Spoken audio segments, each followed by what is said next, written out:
नमस्कार, मी सोनाली पालव. आपण पाहताय एबीसी न्यूज. एबीसी न्यूजच्या बातमीपत्रात आपलं सर्वांचं स्वागत. एक नजर टाकूया आजच्या काही ठळक घडामोडींवर. अंबरनाथमध्ये अंबरनाथ श्री शरीर सौष्ठव स्पर्धेचं आयोजन करण्यात आलं होतं. ठाणे जिल्हा बॉडी बिल्डर असोसिएशन आणि युवासेना उद्धव बाळासाहेब ठाकरे अंबरनाथ शहर यांच्या वतीनं ही स्पर्धा आयोजित करण्यात आली होती. या स्पर्धेला खासदार राजन विचारे यांनी उपस्थित राहून शिवसैनिकांना मार्गदर्शन केलं. अंबरनाथच्या वडवली परिसरातील रोटरी मैदानात गुरुवारी ही स्पर्धा पार पडली. या स्पर्धेत ठाणे जिल्ह्यातील अनेक स्पर्धक सहभागी झाले होते. 7 वेगवेगळ्या वजनी गटात ही स्पर्धा पार पडली. यामध्ये नितीन म्हात्रे यांना अंबरनाथ श्री किताब पटकावला. खासदार राजन विचारे यांच्या हस्ते सन्मान चिन्ह आणि प्रमाणपत्र देऊन नितीन म्हात्रे यांचा गौरव करण्यात आला. तसंच या स्पर्धेत कुस्तीपटू, महाराष्ट्र केसरी वैष्णवी पाटील, ठाणे जिल्ह्यातील ज्येष्ठ खेळाडू आणि शरीर सौष्ठव स्पर्धेत प्रावीण्य प्राप्त केलेल्या खेळाडूंचा गौरव करण्यात आला. यावेळी राष्ट्रवादी काँग्रेसचे शहराध्यक्ष सदाशिव पाटील, खासदार राजन विचारे, कार्यक्रमाचे संयोजक डॉक्टर जानू मानकर आणि युवा सेनेचे कार्यकर्ते, पदाधिकारी उपस्थित होते. मला वाटतं सर्वप्रथम मी या स्पर्धेचे आयोजक यांना धन्यवाद देतो आणि खास करून अंबरनाथ बॉडी बिल्डिंग स्पर्धा ही या ठिकाणी आयोजित करण्यात आलेली आहेत. आमच्या डॉक्टर मानकर यांनी आणि त्यांच्या सर्व सहकार्यांनी आणि युवा सेना, मला वाटतं एवढ्या मोठ्या प्रमाणामध्ये पहिली स्पर्धा या ठिकाणी होते आणि कार्यक्रमाचं हे सर्व आयोजन केल्याबद्दल मी डॉक्टर जानू मानकर यांना आणि त्यांच्या सर्व टीमला मी शुभेच्छा देतो. महाराष्ट्र जीवन प्राधिकरणानं बांधलेल्या बूस्टर पंपच्या जागेवर खासगी प्लॉट धारकानं जागा आपली असल्याचं सांगून पत्र्याचं कंपाऊंड केले. विशेष म्हणजे बूस्टर पंप बसवण्यासाठी करण्यात आलेलं बांधकाम परिसरातून वाहणाऱ्या नाल्यावर करण्यात आले. त्यामुळे नैसर्गिकरित्या तयार झालेल्या नाल्याची जागा खासगी कशी असू शकते असा सवाल सुज्ञ नागरिकांमधून उपस्थित केला जातोय. शिरगाव परिसरात पाणी पुरवठा करण्यासाठी महाराष्ट्र जीवन प्राधिकरण प्रशासनाच्या वतीनं बूस्टर पंप बसवण्यात येणार आहे. त्यासाठी पनवेल हायवेकडे जाणाऱ्या रस्त्यावरील नाल्यावर बूस्टर पंप बसवण्यासाठी छोटंसं बांधकाम करण्यात आले. मात्र आता जागेवर खासगी प्लॉट धारकानं दावा केल्यानं बूस्टर पंप बसवण्यासाठी विलंब होत आहे. याबाबत महाराष्ट्र जीवन प्राधिकरणाचे अधिकारी माधुरी पाटील यांना विचारलं असता शासकीय स्तरावर चर्चा सुरू असल्याचं त्यांनी सांगितलं. मात्र कॅमेऱ्यासमोर बोलण्यास नकार दिला. तसंच या प्रकरणी पालिकेचे मुख्याधिकारी योगेश गोडसे यांना संपर्क साधला असता संपर्क होऊ शकला नाही. त्यामुळे आता यावर शासकीय स्तरावर काही तोडगा निघेल का हे पाहावं लागणार आहे. गद्दारीची सुरुवात अंबरनाथ मतदारसंघातून झाली. दाढीवाल्याच्या जिल्ह्यात शिवसैनिक ठामपणे त्यांना धूळ चारणार असं म्हणत उद्धव बाळासाहेब ठाकरे गटाचे डॉक्टर जानू मानकर यांनी अप्रत्यक्षपणे महाराष्ट्राचे मुख्यमंत्री एकनाथ शिंदे यांच्यावर टीका केली. शिवसेनेतील फक्त क्रीम लेअर गेलेली आहे, बाकी सगळं आमच्याकडेच आहे असं ते म्हणाले. अंबरनाथमध्ये आयोजित करण्यात आलेल्या शरीर सौष्ठव स्पर्धेवेळी ते बोलत होते. मला एक संदेश इथल्या शिवसैनिकांना द्यायचा आहे की अंबरनाथ मधली शिवसेना कोणीच संपू शकत नाही. किती आलेत, किती गेलेत, काही गद्दार झालेत, परंतु अंबरनाथ हा शिवसेनेचा बालेकिल्ला होता, शिवसेनेचा बालेकिल्ला आहे आणि शिवसेनेचाच बालेकिल्ला राहील. गद्दारीचा जो बी पेरला गेला त्याची सुरुवात या मतदारसंघातून झाली. त्याच कोण्यातरी दाढीवाल्याचा हा जिल्हा आणि त्या दाढीवाल्याच्या जिल्ह्यात अजूनही शिवसैनिक ठामपणे निर्धारित वेळेत यांना धूळ चाकणार आहे. शिवसेनेतली मी बऱ्याच वेळा माझ्या पोस्टमध्ये पण सांगितलं की क्रीम लेअर गेलेली आहे.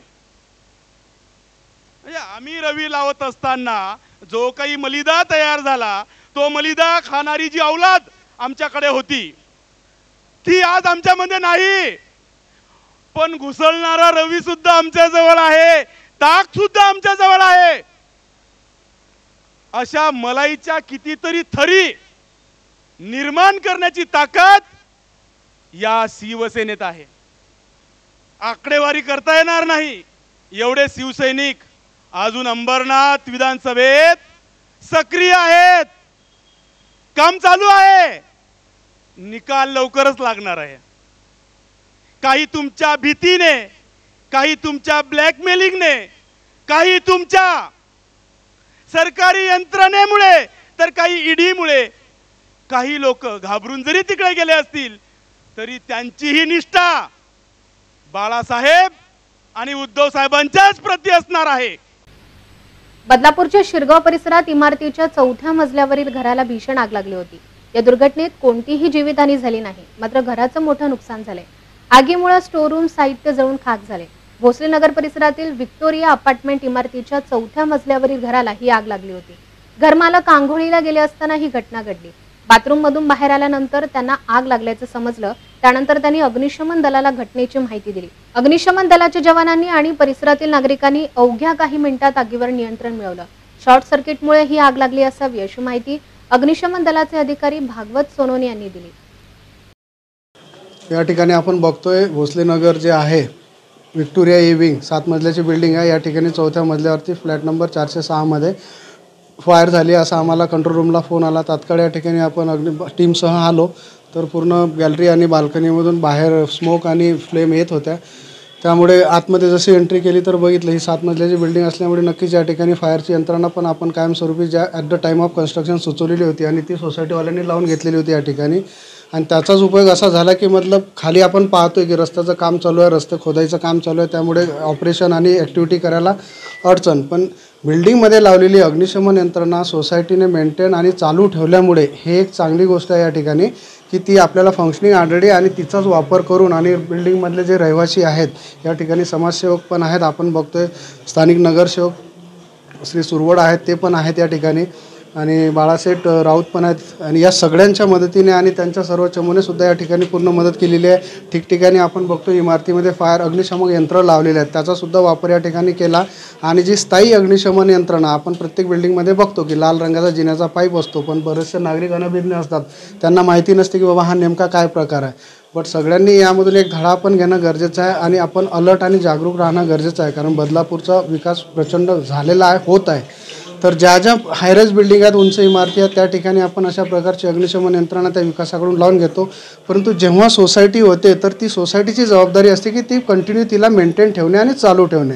तर या ठिकाणी व्हिक्टोरिया जी सोसायटी आहे यांना मी कौतुकास्पद पात्र आहेत ते की त्यांनी सिस्टम चालू ठेवलेली आहे आणि तिचा उपयोग, कारण आतमध्ये आपण बघतो की प्रचंड आग मोठी होती पाठीमागे, पूर्ण स्टोर रूम आणि त्यामध्ये सोफा आणि इतर साहित्य होतं, तसेच गॅसचे 2 सिलेंडरसुद्धा होते। तर त्यामुळे मोठा अनर्थ एका दृष्टीने या ठिकाणी टळलेला आहे।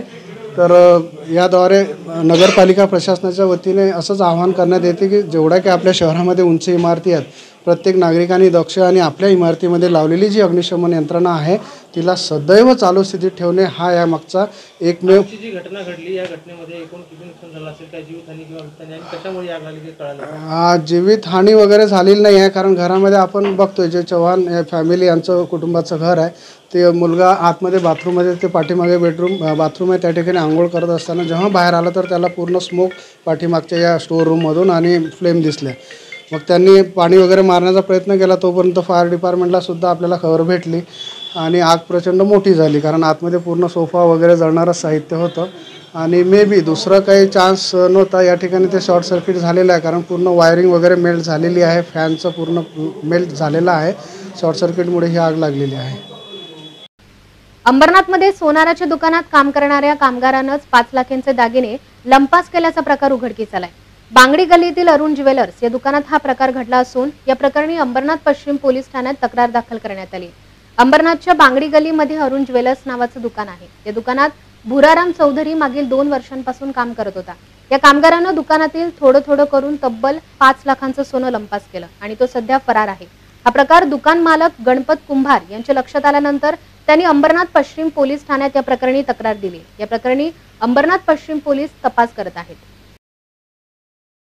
मैंने एफआईआर दर्ज किया है कल 28 तारीख के दिन कि मेरे इधर एक बंदा था, 2.5 साल से काम पे था और वो कम से कम 400 से 450 ग्राम गोल्ड मेरे स्टॉक में से उसने हाथ सफाई किया है चालाकी से एकदम।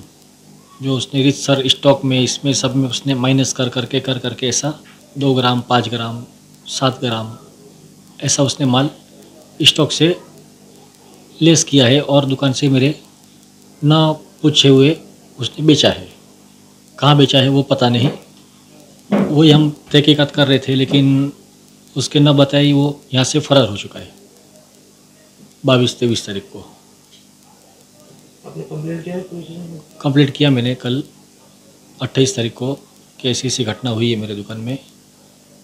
मेरे दुकान का भूराराम चिमनाराम चौधरी करके है लड़का, मेरे गांव से कुछ 7-8 किलोमीटर पे रहता है वो भी, और गांव का ही है। क्या बताया पुलिस वालों ने? पुलिस वाले ने एफआईआर लिए है और बोले कि हम आगे की जांच पड़ताल करेंगे या फिर उसका जो भी है शोध निकालेंगे आपण। या बातमीनंतर वेळ झाली इथेच थांबण्याची। उद्या पुन्हा भेटू याच ठिकाणी। तोपर्यंत नमस्कार।